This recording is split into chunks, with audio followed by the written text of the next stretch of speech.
evening, pals and gals. Welcome to Damn You Hollywood, brought to you by the good people at the Rattledge Broadcasting Network.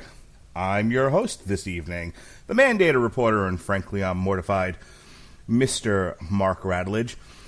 And if you're wondering, hey, wait, there's just a cotton-picking minute here. This is Damn You Hollywood. Where's Robert Winfrey and his almost suicidal self? Well, we are reviewing Creed 2 tonight on Damn You Hollywood. I'll tell you who we is in just a moment. And Robert Winfrey is contractually allowed to take off one movie per year.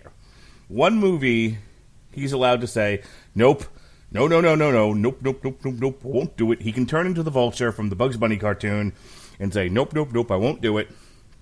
He's allowed one. And this is the one that he chose, which means he has to review Bumblebee. Poor bastard. Anyway, we'll get to that in a few weeks. In the meantime, in between time, I have looked far and wide. I have looked across the seven seas, among the great outdoors. I have looked everywhere I can find, and I have come up with a suitable co-host for this evening's festivities. Ladies and gentlemen, here to help me review Creed 2, the one and only Jason Teasley. How do you do, sir? Hey, how you doing, Mark? I'm doing quite well. So, you, months ago, told me you wanted to be included in on these shenanigans. What's all the hubbub, bub? What made you want to review this one with us here on Damn You Hollywood more so than anything else? Well, one, it was, this is my first appearance since the Venom movie, and I knew that was going to be Abomination, and I had to come back strong. So, but honestly, right after, I had never seen the first Creed until I was laid up sick. Right about the time, probably about a couple of days after Creed 2 was announced that they said they was going to do it, and you put it on the schedule, and I seen it in a group chat, and I was like, and I just, maybe 2 hours before I finished up the first Creed. So naturally, I enjoyed the first one, and I was like, I figure I would hop on with you and Robert. Well, of course, like you said, Robert bowed out of this one, so it's just me and you, and I got a pair of big shoes to fill and a lot of snarky comments to live up to. You'll be fine, my friend. You'll be fine. With Robert not being here, I will go ahead and take over the role of doing the plot synopsis, and then we'll do our usual back and forth. We'll look at the money, and we'll do our Rotten Tomatoes bit. So, if you come to the Rattledge Broadcasting Network to listen to Damn You Hollywood for the sissy slap fights that Robert Winfrey and I normally get into, I hate to disappoint you tonight because it's not going to happen. But we'll try to do our best to entertain you otherwise. So here we go. It's 3 years after the conclusion to the original Creed, wherein Pretty Ricky Conlon ended up winning in a split decision over Adonis Creed, formerly Adonis Johnson. Since then, Adonis Johnson has scored a string of victories, and he finally wins the heavyweight championship over former adversary Danny the Stuntman Wheeler, who is played by Andre Ward. He becomes the WBC World Heavyweight Champion, rather. With that said, we switch over to what's been going on in the Ukraine, where Ivan Drago, the villain of Rocky IV, the Soviet superweapon in the world of boxing, well, he has a son, his son Viktor Drago, who he has been training to box. And just like his father, Viktor Drago is a killing machine. He's a hard-hitting knockout king, and he is ready to jump from amateur to the world of professional boxing. And with Adonis Creed at the top of the heap, what better time to make themselves known than now? So, at a time where Adonis is somewhat at a crossroads, he's proposing to Bianca, who is Tessa Thompson, Valkyrie, for those of you who saw Thor, Ragnarok. He is wondering, should I stay in Philadelphia with Rocky, or should I start again, start my own path in Los Angeles. They show up in Philadelphia. They challenge him. And everybody tells him, don't take this fight. He's a killing machine, Rock. There's a lot of patterns in these Rocky movies / Creed movies, you know what I mean? Well, everyone's telling him, don't take the fight. And, of course, he feels like he has to make a legacy of his own. He still feels like he's living in the shadow of his dead father. Not to mention the fact that, speaking of dead father, this is the son of the man who killed him. He feels like this is an opportunity to avenge that loss and forge his own legacy.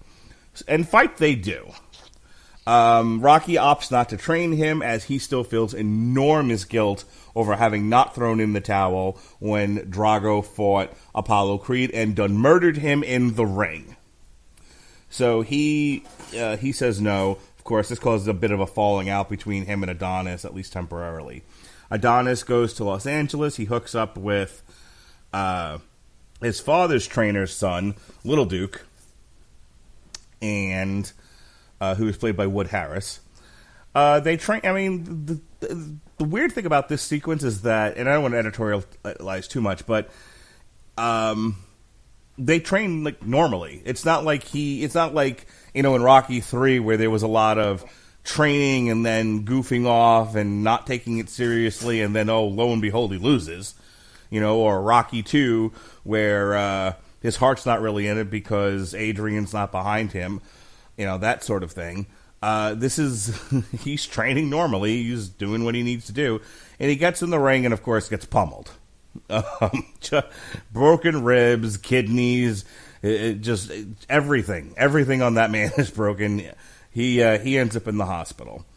Not only is his body broken, but so is his spirit. His soul. Anyway, so he's laid up in the hospital, and he's not exactly. And when he finally does heal, when his body finally heals, he's mentally traumatized from the experience and not quite wanting to get back into the ring. Eventually, him and Rocky do make amends, and when he finally gets it into his head that he is going to take the rematch this time. Now, to be clear, he won the last fight, even though he was pummeled nearly to death because Viktor hit him after the bell and was disqualified. So he got a DQ victory. They're going to do a rematch for the belt, but this time, just like in Rocky 4, they're going to do it in Russia. Okay, where obviously the judging would favor the challenger, not the champion. So that's all well and good. Rocky and Adonis go to the desert. This is meant to say, like, hey, we gotta. This is sort of the same bit as Rocky 3 and Rocky 4, where we have to change up your training. We have to get brutal. We have to get down in the dirt. They literally get down in the dirt. They are in the desert, and he's conditioning his body to take the beating of a lifetime. Independently of all this, by the way, Bianca gets pregnant. They have a child. The child is born deaf. Moving right along. Adonis gets ready for the fight out in the desert. The big thing this time is that they got to stay close to Viktor. They can't create space. If they create space, Viktor can wing those haymakers at him and take his head off. So they want to get up in close and work that body. Work that body. It's the night of the fight. And they get in there, and of course, he takes a beating early on. He starts to fight back. It's a back-and-forth fight, and eventually Adonis starts to overtake Viktor. Now, along the way, Viktor becomes the toast of the town. We learn that Ludmila, his mother, who's Brigitte Nelson, otherwise known as the ex-Mrs. Stallone, she had left them when he was young, and she left because Ivan, after having lost to Rocky, is summarily drummed out of the Soviet Union, which is why he's living in the Ukraine. Well, now Viktor's the toast of the town, and all of these well-wishers are coming back to them, and Viktor's like, nah, fuck all them peoples. See, in so few words. He says it in Russian. And Drago reminds them, no, they left because I lost, okay? That's, you stop getting so angry, see? Well, they're all there the night of the fight, and as the tide turns towards Adonis and away from Viktor, and Viktor's powerful, almost immortal sheen is stripped away from his person, so too do the well-wishers start to pull away from Viktor. His mother and whomever she's there with, presumably her new husband, leave the arena. Once again, even though they're in an arena full of people, the Dragos are alone. That being said, Viktor pushes himself despite the fact that Adonis has overtaken him and is winning the fight, and even though he has nothing left and he's essentially just walking into Adonis and Adonis is punching him writ large, Drago throws in the towel and he hugs his son and he tells him, "It's okay. It's okay." It's a moment that fucking broke my heart, by the way, but we'll get to that in just a minute. Anyway, Drago stops the fight because he realizes that his son's not going to give up and he's going to end up getting killed if this goes any further. And he does not want to see what happened to Apollo happen to his son. So Adonis retains the WBC Heavyweight Championship. Rocky then says, "Hey, it's been fun. Here's the torch. Go with it. I've done my bit for God and country. God bless." And he goes away and actually reconnects with his son, who has moved to Vancouver, and his grandson, which is, again, one of the subplots of the movie, is that they were estranged. And Adonis goes on to cement a legacy of his own. And that is the story of Creed 2. Did I miss anything important that you wanted to mention? Nah, you pretty much covered everything. All right, let's get to it. The only thing is, we'll go into depth. The desert fighting Mexicans and all that. So, all right. Well, you wanted to talk about it, so I will defer to you as you were the guest this evening, and I'm playing the part of Robert Winfrey. What did you think of the movie? Honestly, I liked it better than the first Creed. I thought it had a little bit more heart than the first Creed did. I think they got a lot of stuff right, and I think a lot of stuff that they swung and missed on. First and foremost, the size of Viktor fighting, being in the same weight class as Donnie was comical, because this guy looks like a brick wall walking towards you, and Michael B. Jordan is not a big individual whatsoever. He's like a Sugar Ray Leonard build, maybe a little bit bigger, and Viktor kind of dwarfs Mike Tyson. So that visual was kind of funny in itself. It was actually more comical than the Rocky IV Sylvester Stallone Dolph Lundgren visual that they would put on screen. Outside of that, the only real complaint I had was the whole side story with the baby. It was like they foreshadowed it way too much. They're just laying there, and all of a sudden, out of nowhere, it's my hearing impairment could be hereditary. Okay. It's like, I look, as you would say, I look for Keenan Ivory Wayne to pop up in the corner and go, foreshadow. Message. And then when the baby's born, it's going to have the hearing defect. And you're like, okay. But I think that would have had a little bit more heart to it if you would have found out when he found out, rather than okay, we know what's going to happen with the baby. Outside of that, the only other gripe I had was his mother. I'm pretty sure the cardboard cutout could have expressed emotion about everything a little bit better than she did. Because, she did.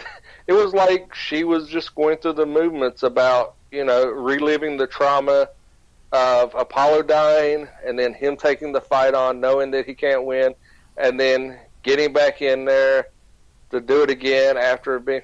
I mean, there was no emotion from her whatsoever. If that was my mama after I got my ass kicked, she would have not let me. She would have been trying to fight me herself. I liked Little Dookie. Little Dookie was all right. He played that role as the trainer well, but I think that they should have. I was hoping to have a little bit more of him. I think that they kind of minimized him when he could have been a lot bigger role and just had, like, not only Rocky mentoring and preparing Creed for the fight, he could have been, he still has the health issues. He's getting up there in old age to kind of mentor Little Dookie. Yes, his name's going to be Little Dookie anytime I refer to him. To maybe step up and fulfill his father's legacy as a head trainer. And I think that they missed out on a plot point there that could have been a really good story to tell as well. So to be clear, Michael P. Jordan is 6 feet tall. He's not a heavyweight. Weirdly, I just watched Creed 2, and I think they made a point of saying that he fought at light heavyweight. And then suddenly he's a heavyweight in this movie. And I think it's like, well, heavyweight just... It was the same thing with Stallone. Stallone's fairly short himself. And then again, compared to Dolph Lundgren, there's no way anyone would let you two fight each other. It's just ridiculous. Yeah, there's no way that fight would get sanctioned anywhere. So, yeah, try as they might to make Michael P. Jordan look like he's this, Brock Lesnar. He's not. He's got rather large shoes to fill, and he's only filling them about halfway. Here's my problem with Michael P. Jordan. He does one thing really well, and that is any extension of Wallace from The Wire. He's just. Why is it time you got a reference to Wire? I've never seen The Wire, and I miss these references. I mean, I'm looking at his IMDb page, and he's been in a lot. So maybe I'm misjudging him. But I even look at him as like Johnny Storm in that horrible Fantastic Four movie, and I think about him as Killmonger in Black Panther, and it's just like, I don't know. I always feel like he just has one expression. He plays an asshole really good. Yeah, he's a kid from the street who can pull it together and talk well when he has to. That's kind of it. I don't feel like Michael P. Jordan has any range, so I feel like, they wanted to tell the story of this angry kid, who's struggling with his identity, and cementing a legacy for himself, and he does it well, but I don't think it's a stretch from anything else that he's played, from one project to the next. I mean, maybe if people have seen more of what he's done, can point to something. I think if you took a smattering of like Will Smith stuff and said, "Oh, look, see, he has no range; it's the same character and everything," and but that's because you haven't seen some of the other stuff that he's done, where it was wildly different from anything he had done previously. So that may be a little unfair, but I'm sure if Winfrey were here, he'd be telling me, "Nope, dead accurate." I fully agree. I mean, he has. I think he plays the role that they wrote well. The range in that role, I feel he's very limited. Yeah, I think if they would have wrote, and I think that's a lot of things that he falls into. I think they write him as that personification rather than let him try to express some range that he has.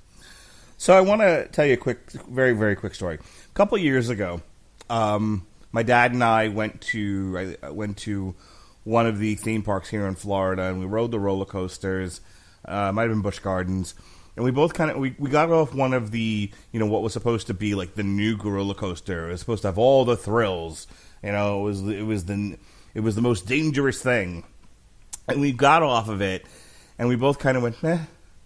You know, roller coasters are fun, but the sense of danger, the sense of excitement just isn't there anymore. Especially the way a lot of them are designed now, where you're just, you're strapped into the seat, you're cemented in, and then, and you can't even move anymore in some of these things. So, the old rickety, the concussion protocols are way down. The old rickety roller coaster where you felt like you were going to fall out of the car, those days are gone. So it takes away from some of the thrills. And it's not to say that we don't want to ride roller coasters. It's one of the things I want to try to lose weight and go back and do with my kids. Which is a whole other thing. But the relative to what we're talking about here, that was kind of riding roller coasters and how the thrill is gone is kind of how I feel about this movie. And that is to say, it was a Rocky movie. The structure of the thing, more specifically, it was Rocky 3, by the way. It was the exact same plot for the most part, except that, and this is a critical difference, which makes Rocky 3 the superior movie. Not Hulk Hogan, by the way, not Thunder Lips. Though that helps. Well, you're foreshadowing. You're foreshadowing right now. So here's the thing.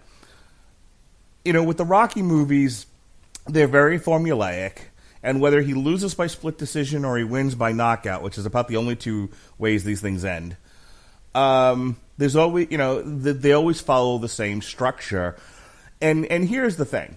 Despite the fact that they follow the same structure, if you allow yourself to have fun with it, as I did, I got super into it during the fight, especially when they started to play the Rocky theme and the music was swelling and the bugles were blowing and he's starting to make that comeback, and you hear that triumphant music at the end as he finally, as Drago throws in the towel.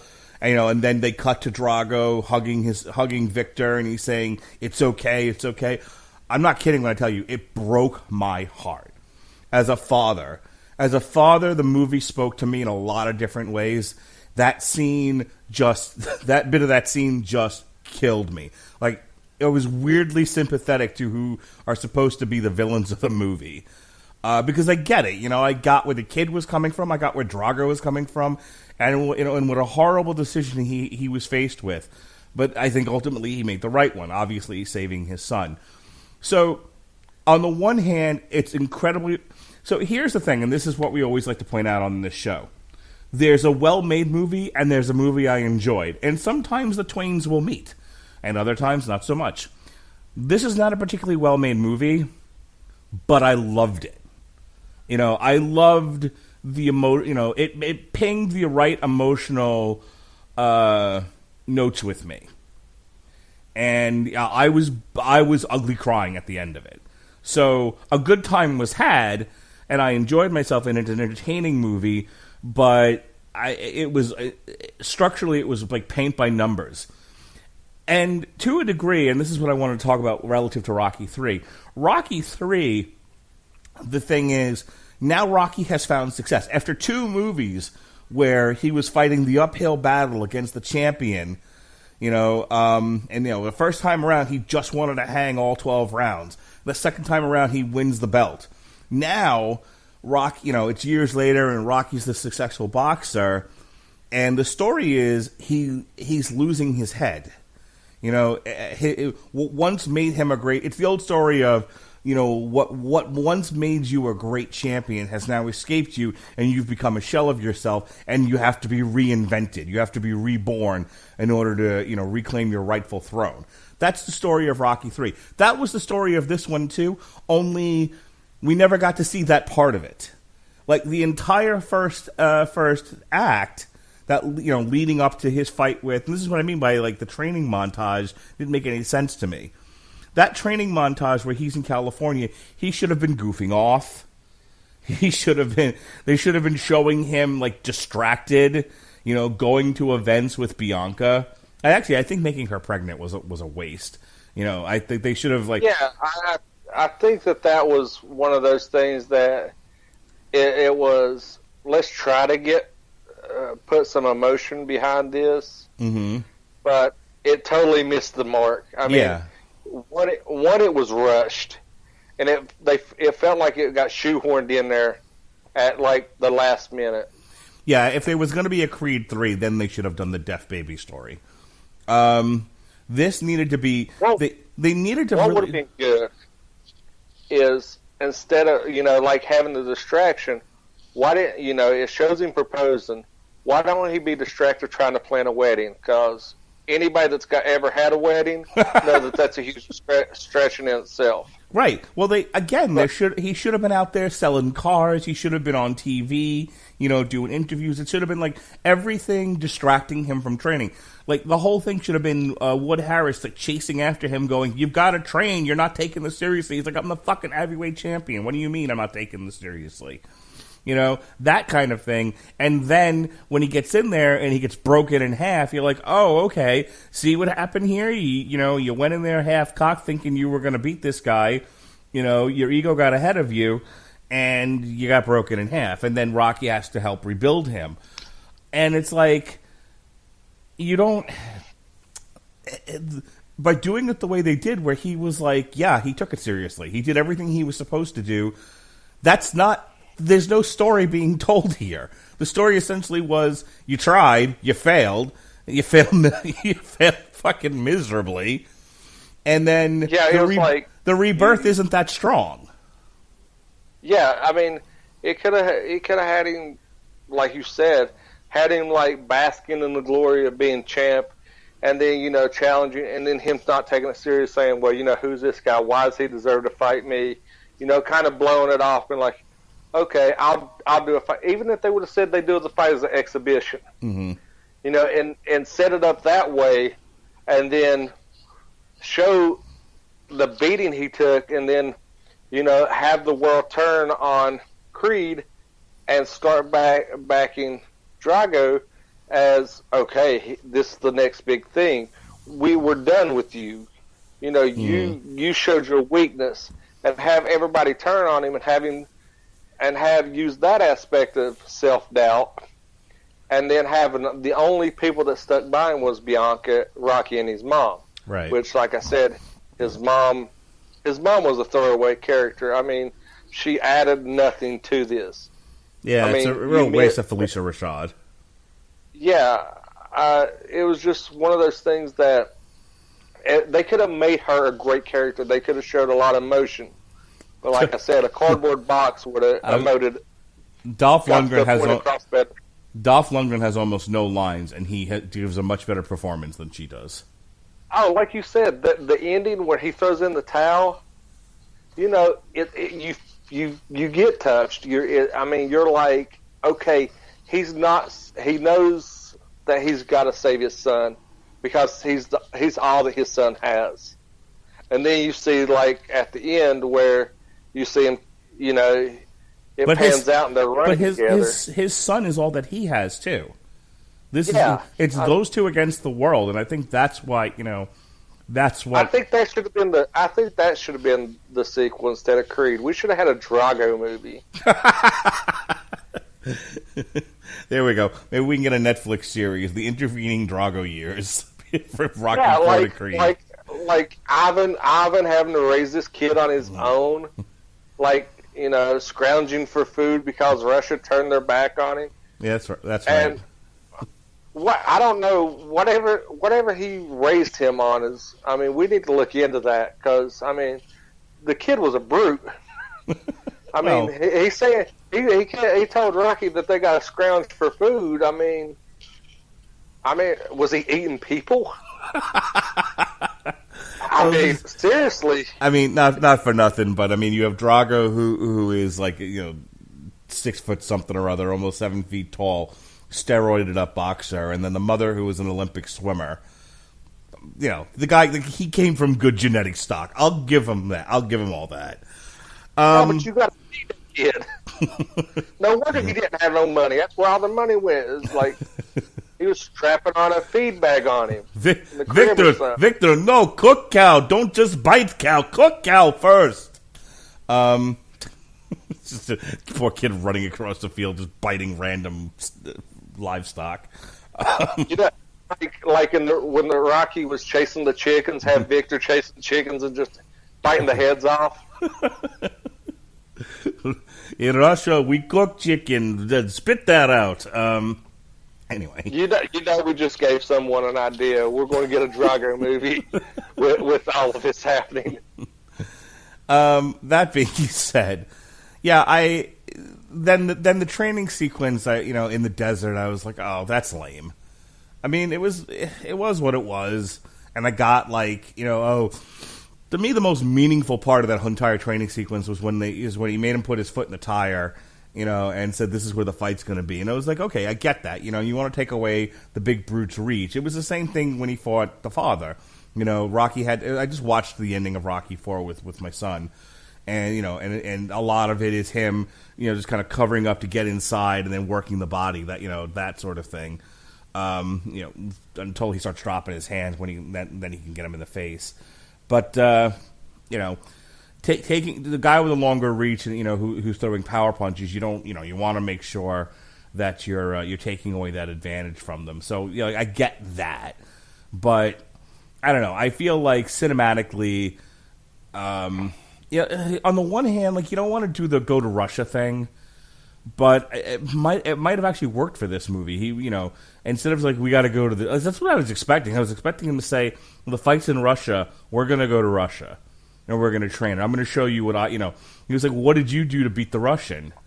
And he was like, I chopped down trees is what I did. I ran in the snow. I yelled Drago from a mountaintop. I mean, if they would have done that, that training sequence could have been a lot better. Instead of fighting, San Quentin's finest, lowrider club, out in the middle of a desert, why didn't he train him in Russia? Why didn't, to take him away from the distraction of all the hype in the U.S. that could have been, that he could have been getting negative hype on, or just show the negative hype, and then Rocky going, look, I need to get you out of this environment. This is a toxic environment to you. I'm going to show you. I'm going to remove you, isolate you, and make you train similar to what I did to beat his father, because they have the same type of fighting style. HGH is a hell of a drug. But but that's the thing. Rocky IV specifically, in the Apollo Drago match, Apollo didn't take him seriously. And Apollo got decimated, and then the distinction between the way Rocky trained and the way Drago trained. Drago has all this high tech machinery. Dude, even my kid picked this up. He's like, "Why does Drago have all the cool stuff and Rocky's outside chopping trees?" Well, Jonas, I have to explain it to him.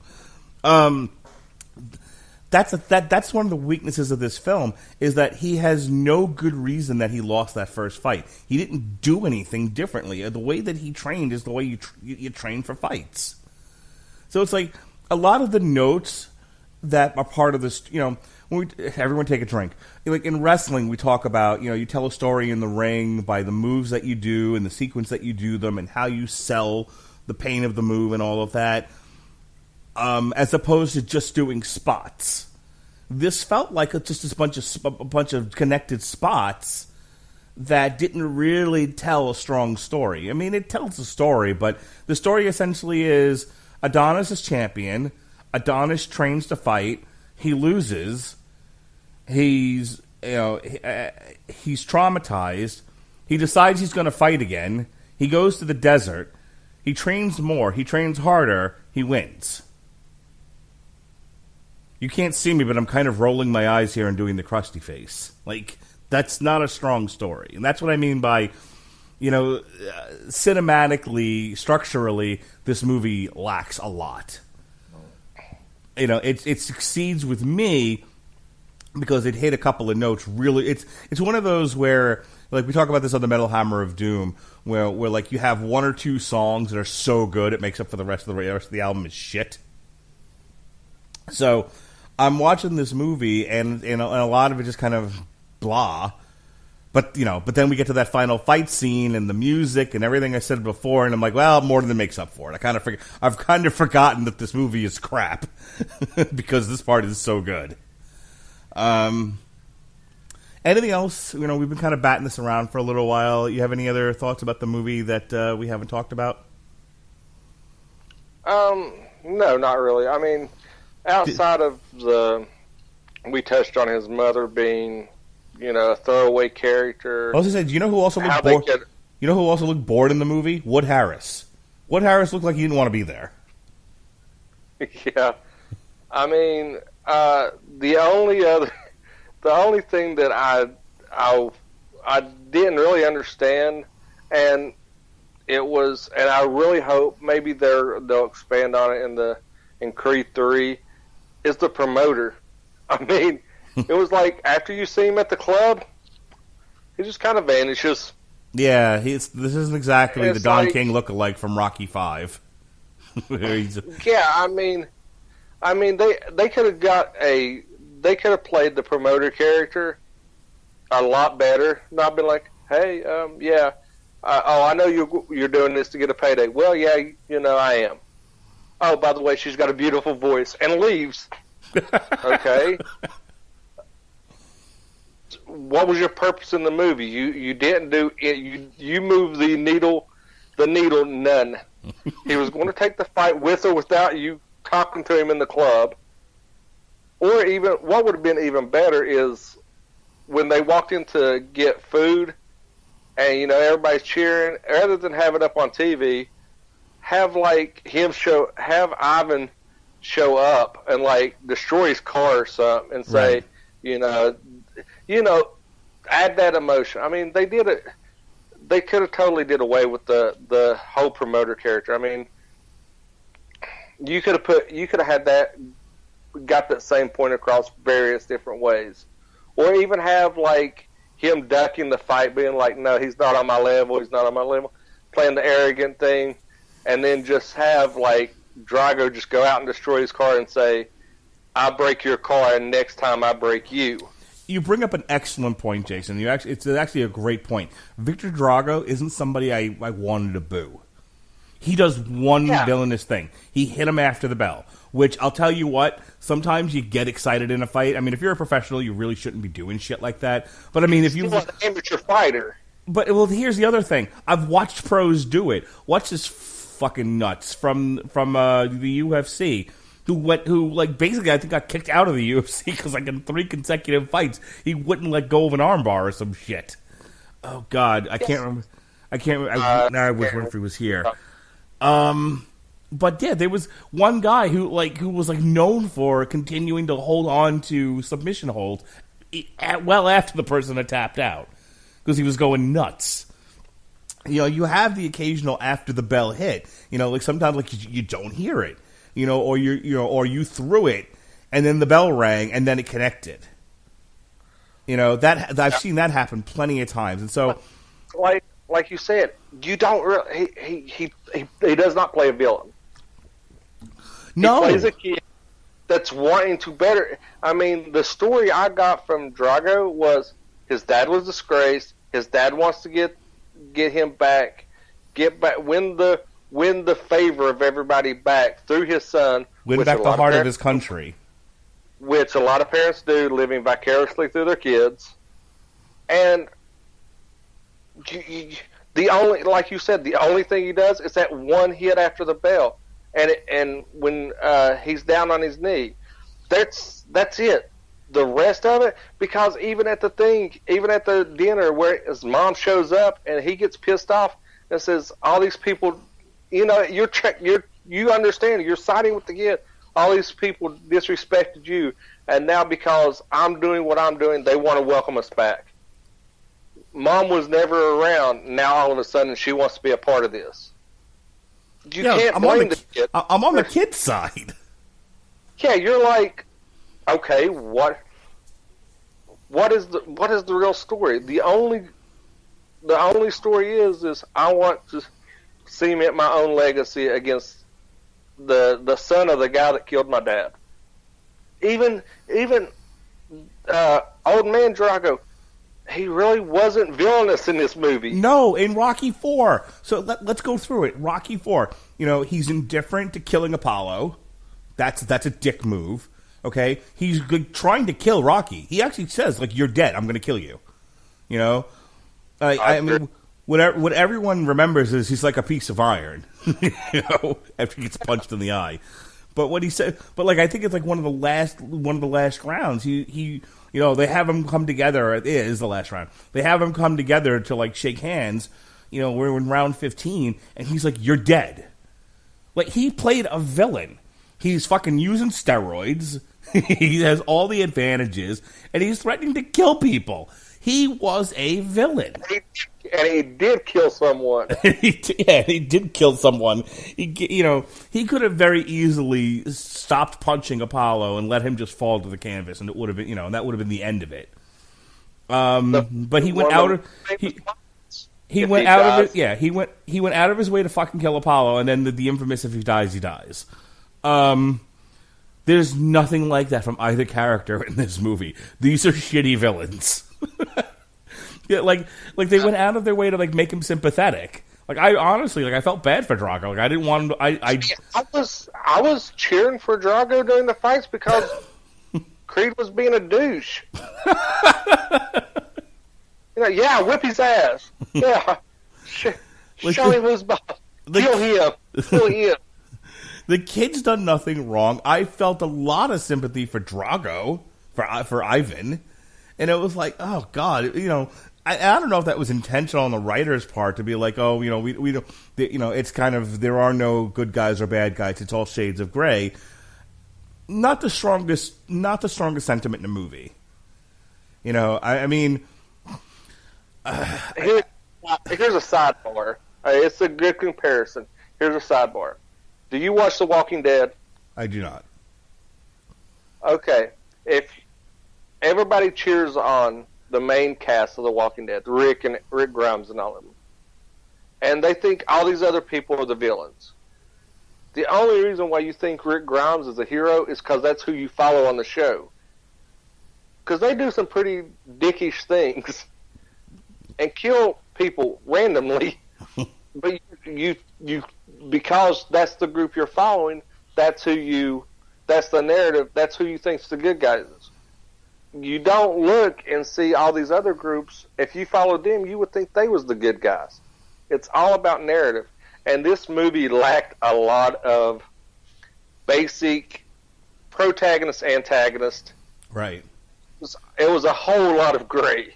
It was. Yeah. Well, what has he done that's so wrong? He learned to fight. His dad trained him.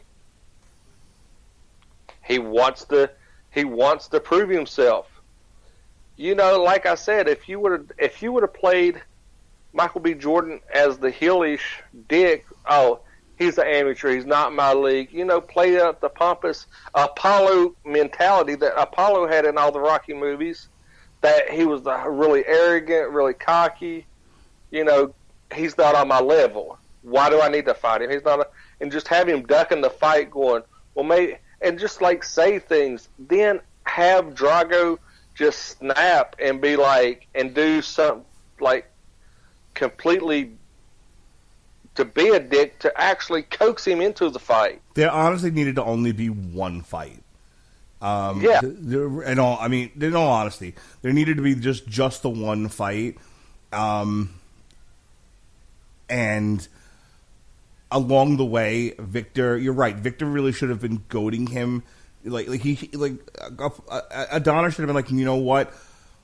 The movie should have been really Adonis sort of dealing with the death of his father.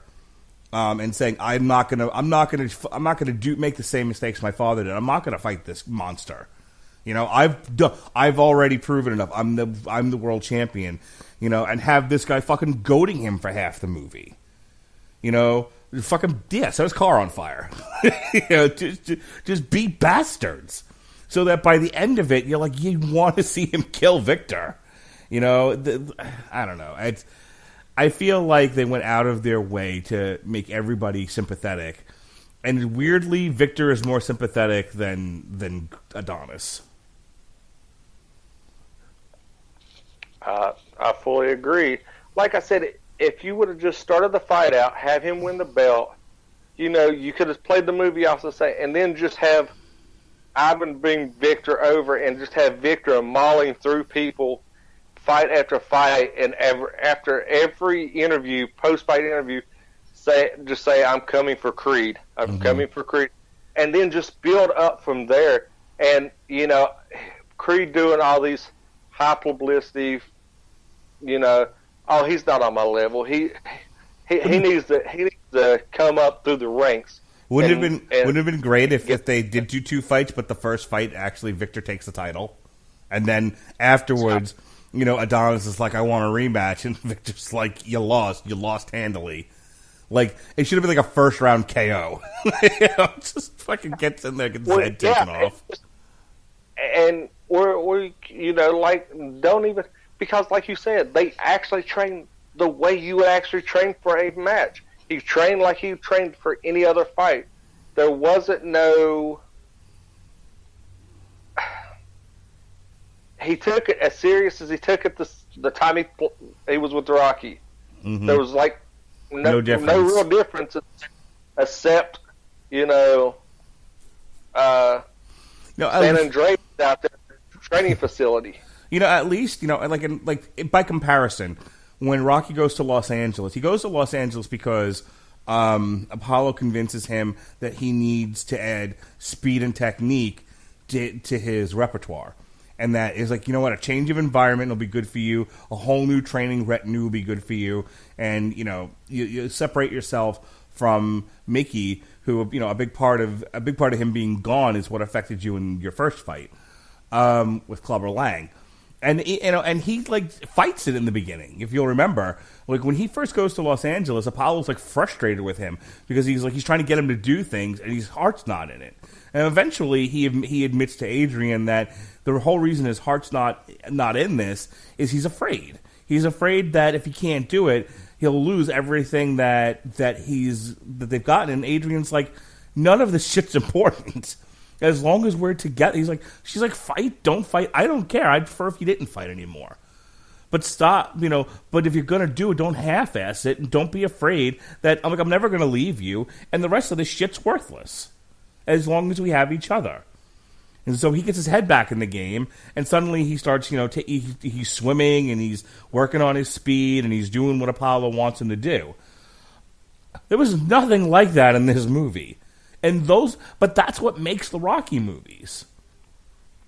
I don't remember if he's really resistant to any type of training in the first one, but I know in the second one, he doesn't want to train. He doesn't want to train because Adrian's in the hospital.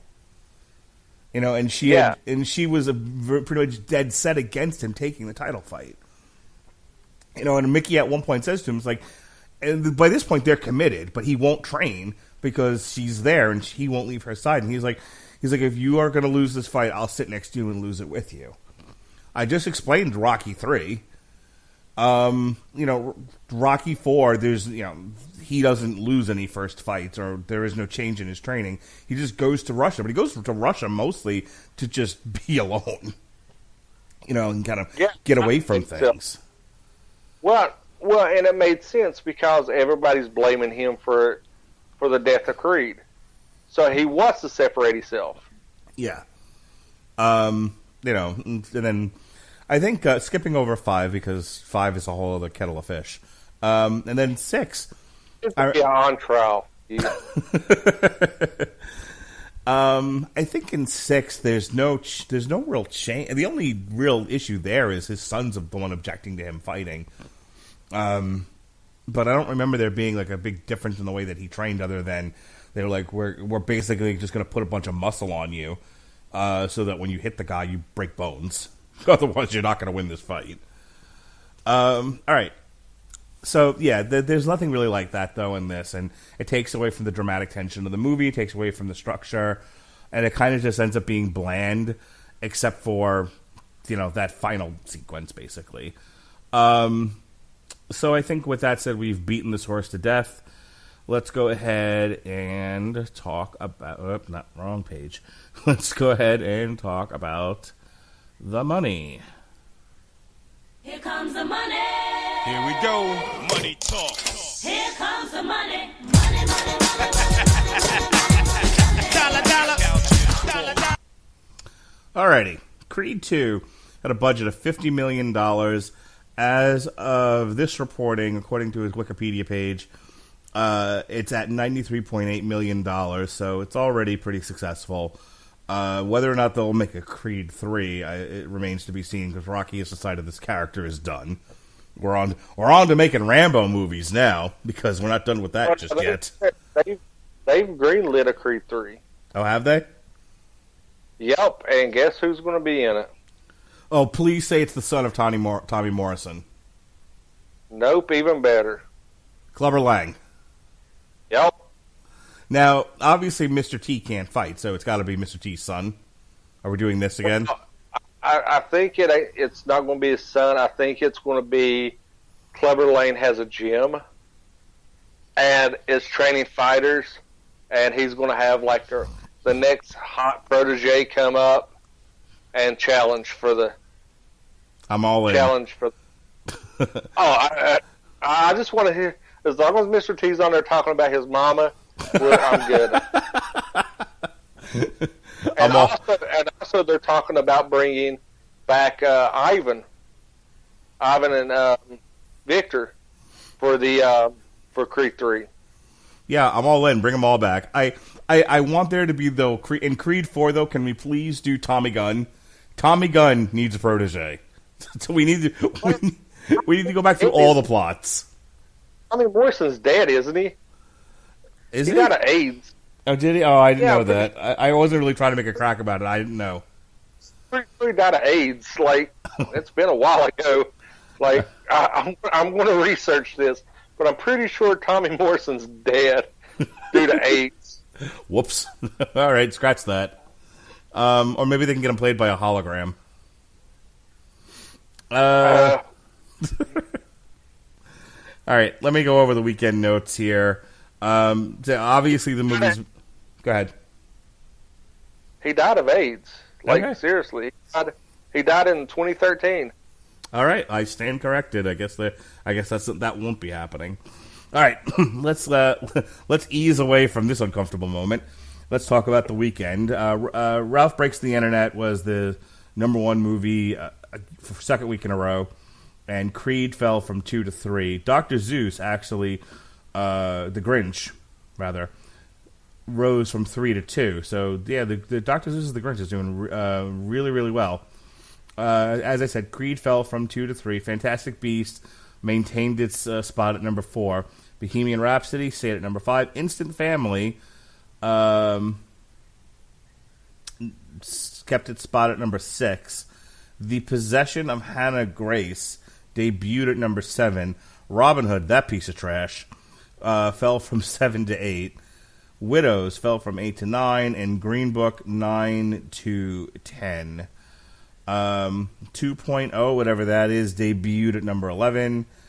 Rounding out the top 20 are Stars in order: are A Star Is Born, The Nutcracker, The Favorite, Boy Erase, Overlord, Nobody's Fool, Venom, Can You Ever Forgive Me, and Free Solo. Here's where we are for the year. Worldwide, Venom continues to kick serious ass. It's almost at $900 million. Can you ever believe it? It's currently the number 5 movie in the world. It has passed Mission Impossible. So the top 4 are what they have been since the summer. It's Avengers, Black Panther, Jurassic World, and then The Incredibles. And then there's Venom. Rounding out the top 10, Mission Impossible, Deadpool, Ant-Man and the Wasp, Ready Player One, and Operation Red Sea. Bohemian Rhapsody is rocketing up the scale here. It's currently at number 12. It went past the Meg, which for a while there was hanging out around 11. Hotel Transylvania still up there with $527 million.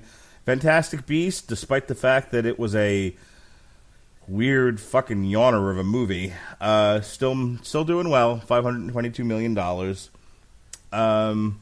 We got Rampage, Mamma Mia. Solo continues to drop precipitously. It's currently number 18.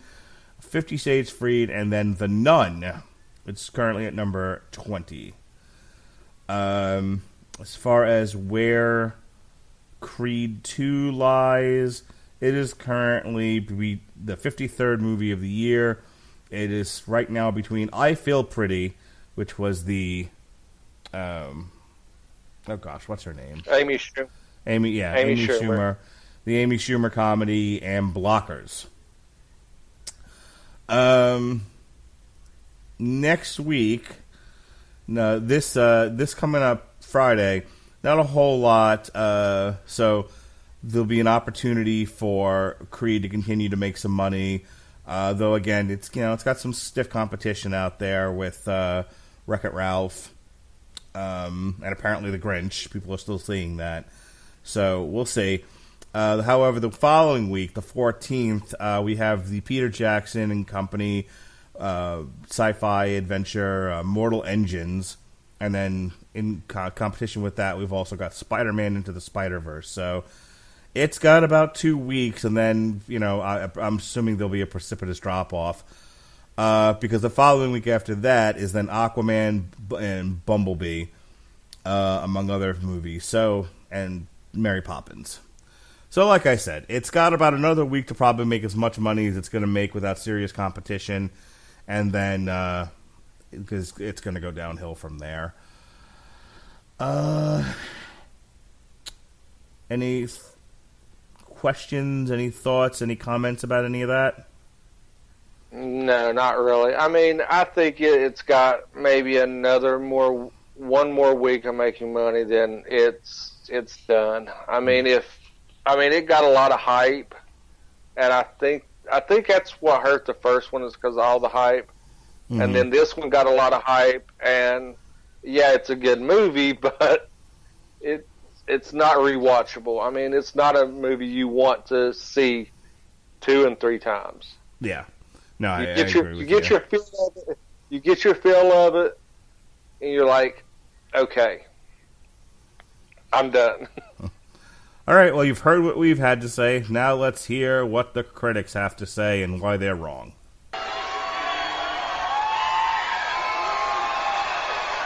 Are you ready? No! I said, are you ready? No, God! No, God, please, no! No! No! No! All right, Campbell of Little White Lies doesn't punch nearly as hard without Coogler in its corner. Really? I mean, I have no words. I mean, that is ridiculous. I mean,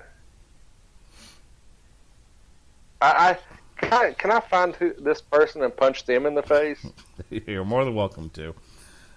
All right, track them down in an honor of Winfrey. I want to punch them in the face to get self-satisfaction. All right. Let's see here. Well, some of these I actually agree with. Are we having problems finding like really bad ones? Yeah, like the really bad. I'm going to read this just because I find it funny, though I actually kind of agree with it. The movie does offer one genuine surprise. The Drago family drama actually eclipses anything going on with the Creeds or Balboas. We talked about this. I fully agree. Yeah. We need the Lost Chronicles of Drago. Yep. Make it a YouTube show. That would be a more compelling story than what we really.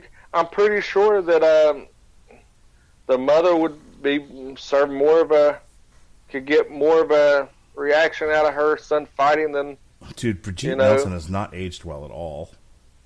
Oh God, no! Didn't she marry Flavor Flav too? Yes, she did. Matt Goldberg of Collider. Creed 2 is the movie we were afraid the first far superior Creed was going to be. I actually like this one better than the first. The first missed on a lot of things. I mean, it was solid, but the first tried to be. It relied too much on Rocky and not enough on the Adonis character and the history. This one, they tried to flesh out the Adonis character and leave like Rocky as a side character. Yeah, but let's shoehorn a family in there, and a pregnancy, and a deaf baby, and cardboard mother, and I think this one tried too hard to flesh out Adonis, where they should have spread that out over the first two, sprinkled some of it in the first one, and not been so heavy-handed in this one. Here's a good one.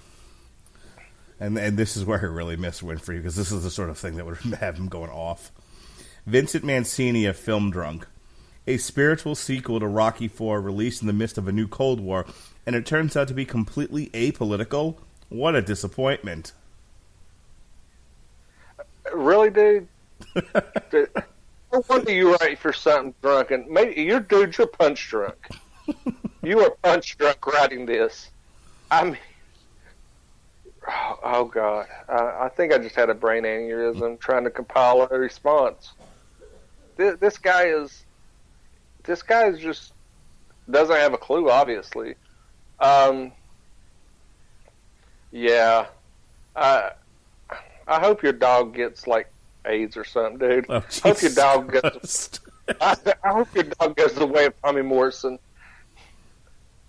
Okay, then. Let's see. Laura Clifford of Reeling Reviews. There is more. You told me to live up to Winfrey, and I'm trying to spit the venom. The invective. Those are big shoes to fill. Laura Clifford of Reeling Reviews. There is more pleasure in watching Rocky Balboa call the Philly DPW about a broken street light than in the film's climactic fight. Oh, that's not true at all. No, because that street light mattered. I mean, I mean, she probably. No, I'm not even going to go down that route. Talking about her pleasure zones about a lamp, I'm not going there. Anyway, moving on. All right, we'll do one more here, and then because God, unfortunately, I agree with a lot of these. Normally these are so bad, and I have so many to review that are just awful. But like, wow, these are pretty much dead on. Let's do a fresh one. See if the fresh one's here. Garrett Mitchell. Let's see if we can disagree. Yeah, Garrett Mitchell of Arizona Republic, top critic. If this year's soft reboot of Halloween bridged old and new fans to an iconic horror franchise, Creed 2 does the same for devotees of the Rocky series. No. This had none of the heart nor the amazing soundtrack of Rocky IV. I tell you, my son loves that soundtrack.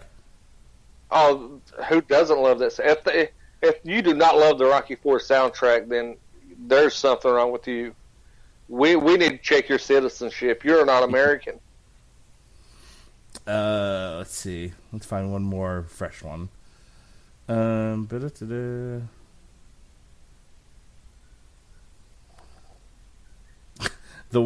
Lee Laya of Mediaversity reviews. The way disability gets used as a plot device to further Adonis' narrative feels mishandled. Yeah. Yeah, we've already covered this. Let's heavy-handedly let's foreshadow your daughter being deaf when I'm 3 weeks pregnant. Let's see what happens. It's like as soon as she goes, it could be hereditary. I was the only one in the theater besides one of the ushers, and I went, the kid's going to be deaf. and the usher just laughs. He goes, you already seen it? I went, nope. I was like, but why even bring it up? He's like, my thoughts exactly. I was like, God. I was like, and I mean, honestly, I'm surprised this movie isn't getting like flamed because of them using the daughter being deaf as a plot point. And what was funny too is, you know, when they're in the sound booth and they're getting no reaction, not only that you're not getting a reaction from them, Michael B. Jordan isn't giving. I mean, you see like 2 tears go down his face. That's it. His facial expression doesn't change. His body stance doesn't change. He's just standing there. I'm pretty sure that was a cardboard cutout with like somebody sprayed water on, because nothing changes. There's no like urgency. You don't see the urgency like him looking at the monitors, like, you know, just kind of whisper talking to himself saying, "Come on," you know, trying to coax him and trying to convince himself that everything's okay. Everything's okay, like a normal parent would be doing. He's just standing there, stone-faced. 2 tears go down his face. I really thought he was the Indian that watched somebody throw trash truck beside the road in the 80s. I mean, that showed more emotion. All right, last one here. Johnny Oleksinski,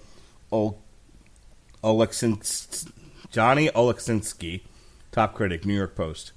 Thompson gives a performance just as sensitive and strong-willed as her last, and her chemistry with Jordan is even greater this time. Jordan continues to impress, navigating the emotional territory of the movie better than Stallone ever did. Nope. Yeah. Negative, yeah. sir. You're not even. How are you a top critic? You don't even know. He's probably some 20-year-old hipster that has never seen the original Rocky movies. Yeah, I find that with a lot of these people, a lot of these reviewers. I feel like they're judging based on what they think the movie is, not having seen it. Yeah, I think Pat Mullen needs to hunt that one down and just force him to watch all the Rocky movies, just with enthusiasm for Rocky. All right, and that wraps up our review of Creed 2. Next week on the Rattlegion Broadcasting, God damn it again, I'll have Pat on. No, sorry. Next week is our on trial for the our third on trial for the month. Our second one is this Thursday. We'll be doing an on trial for Rocky 4. Next Tuesday will be an on trial for Jingle All the Way. The following Tuesday, December 18th, Pat and maybe some other folks will be on to discuss the Arrowverse crossover Elseworlds. We're off Christmas Day, but on the 26th, myself, Alexis Haina, and Robert Winfrey will be reviewing the new Aquaman. And then we start 2019 with a bang. New Year's Day, that evening, we'll be doing a Damn You Hollywood review for Bumblebee. And we'll see if we can't get Robert Winfrey to drink alcohol to deal with all the pain. I'm pretty sure if any movie's going to push into that, it's going to be this one. As for what's going on this week, on December 1st, myself and Pat Mullen did live commentary over the fiasco that was Deontay Wilder versus Tyson Fury. And once again, you know, the judges, clearly not watching the fight, judged that one a split draw, when there's no way Deontay Wilder should have won any of that. No, just terrible. The Metal Hammer of Doom will be reviewing the Rocky IV soundtrack. As Jason said, if you don't love the Rocky IV soundtrack, you're just dead inside. The aforementioned on trial for Rocky IV. Jason, what are you doing these days? Where can people find you? You can find me usually on Wednesday nights, early Thursday mornings, where I am part of the W2M network, part of their kickoff show that covers NFL and college football. Outside of that, you'll see me pop up on doing guest spots with Jesse Starcher here on the Rattlegion broadcast. I don't know if he does it. Yeah, it's posted here. It's usually on his YouTube page and everything, and on your YouTube page, where we do the pro football pick'em, and that I completely suck at because I'm usually drunk when I do my picks. Outside of that, I don't do anything except coach buddy league basketball and be a dad. Oh, good for you. All right, Jason, you know this deal. Let me know when you want to jump on something else that we're doing, and we'd love to have you back. In the meantime, thank you for coming on this show. It was a very enjoyable review. I'm glad you were able to come on and get this done with me. Folks, we'll be back again, as I said, next week. For Mr. Jason Teasley, be well, be safe, and behave.